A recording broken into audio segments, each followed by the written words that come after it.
Okay, let's see. I'm going to go ahead and put these things that I just took out into the proper bag. This is the bag with the accelerator pump and everything in it, so I'll stick that in there.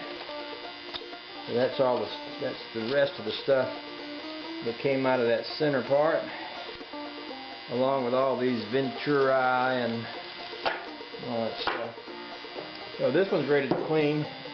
This is the base of my carburetor, and it's got a couple things in it. It's got this idle adjustment screw.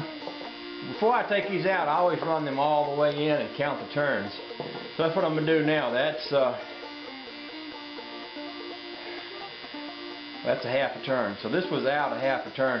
So when I put this back in, I'll run it all the way back in, and then I'll back it out a half a turn. That'll give me a place to start as far as adjusting that. And all that is a little needle valve. If everything works right, that adjusts your how your car idles. I started to say idle speed, but you can adjust idle speed by adjusting the throttle. This little thing here will adjust your idle speed, but there's a way to adjust the idle speed when there's no throttle if the carburetor is right that works. Now, by the way, I've got these two butterflies in here too. I don't think it's necessary to pop those out. I can take these screws out and pop them out when I'm cleaning it. But, you know, there's not that much in there that needs to be cleaned in there. Basically, that's just a shaft through the middle of the carburetor. And those two, you know, that butterfly, this is what opens up to let the gas down in the motor. When you romp on it, it goes boom, boom. And every time you do that, gas goes down into the motor. You see there's a little trough right here in a place where gas would come and squirt out right there. So anyway, that's ready to go into the cleaning thing. I've uncovered another bolt that's going on the outside of the motor, so I'll stick it in this bag. That was up under the base of that. And what I got left is this here. I'll just stick that in that bag too, because that could come out from the outside too. So we'll put that little screw in there. And what I got left is this part here that has the choke and the float. Now this float comes out by pulling the rod out. This is a little brass or copper tank. There's a little rod through right here. Can y'all see good enough? Let me check the focus on this camera. Oh, that's a lot better. Yeah, I had y'all almost out of range there. So basically, this little pin comes out, and when it comes out, this little float comes off. Underneath here, you've got a valve that lifts out, because this is just being pushed up and down by that float. And then underneath that, you've got another, basically a thing that valve rides in, that a big fat-headed screwdriver will take out. It shouldn't be in there very tight, I hope.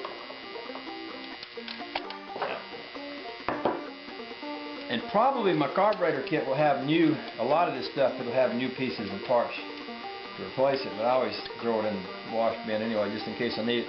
You see this little gasket right there, and basically what happens, you see a little hole right there, and this little pointed shaft goes up and down there in that hole and opens and closes that opening right there. So these three parts will go together in a baggie. Baggie them up.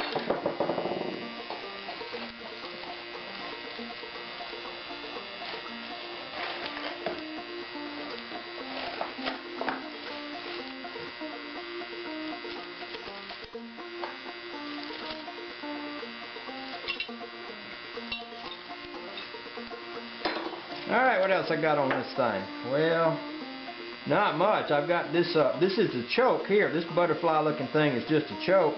And it's kind of like that throttle. There's no real need to take it out. I could, or maybe I could, and it looks like those are braided in there. I like this little funny looking choke opening. You know what that is? It's not an adjuster. It's a spring loaded deal, so that when you gas it, if it ain't open enough, it'll let it pull that open, so it'll still get a little gas. So in case you close the choke too far, that's kind of cool. Okay, so I'm gonna pull this gasket off. Then we're gonna get our bucket of solvent out. We're gonna put all this stuff in there, and we're gonna let it soak. I'll probably let it soak all night and come back to this tomorrow, because I have found with carburetors that it's best not to rush things. Just give them plenty of time. Let them get good and clean. So, with that said, I'm getting the solvent bucket.